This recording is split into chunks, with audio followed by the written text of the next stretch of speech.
चलतु आज आम मेट्रो रे जिबा। नमस्कार ओडिशा, आशा करुच्ची समस्ते भलरे थिबे। आमर किछि शॉपिंग करिबार थिला तो आमे डीमार्ट बाहरी गलु। आमे एमजी रोड रे थिबा डीमार्ट को जाउथलु। आमे जस्ट एटी मेट्रो स्टेशन रे एंट्री कलु। आ मु देखौछि जे आम मेट्रोटा सेपट साइड रो एपट साइड के आसीबार अछि, जोटा कि गुरुग्राम आड़े जिबार थिला। देखंतु सेपट साइड रे जो मेट्रोटा अछि सेटा न्यू दिल्ली आड़े जाउछि, जोटा कि इंडिया गेट हेरका पड़ी थाए। आम मेट्रो एबे आसीगला। मेट्रो भितरे आपण वीडियो करि परिबेनी, जो माने करूछंती सेटा इलीगल, किंतु वीडियोग्राफी अलाउ नाही, फाइन पड़ी थाए। तो मो हस्बैंड को कहितली मु जस्ट एंट्री करथवार टिके वीडियो करथिबो। हस्बैंड एमती छोटा सा गोटे क्लिप नैछंती। हमर मेट्रो रहिला, मु एटी एंट्री कली। वर्तमान आमे एमजी रोड रे पहुंच गलु। एमजी रोड तो बहुत ही ज्यादा गहली थिला।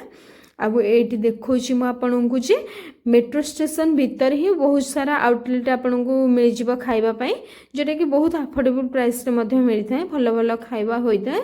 आपण को मु आ गोटे वीडियो रे देखेबी जे हम एमजी रोड रे कुआडे कुआडे बुल्लु। वर्तमान एटा हम रिटर्न करथवा समय रो आमे बहुत ही टायर्ड हे जाइथिलु।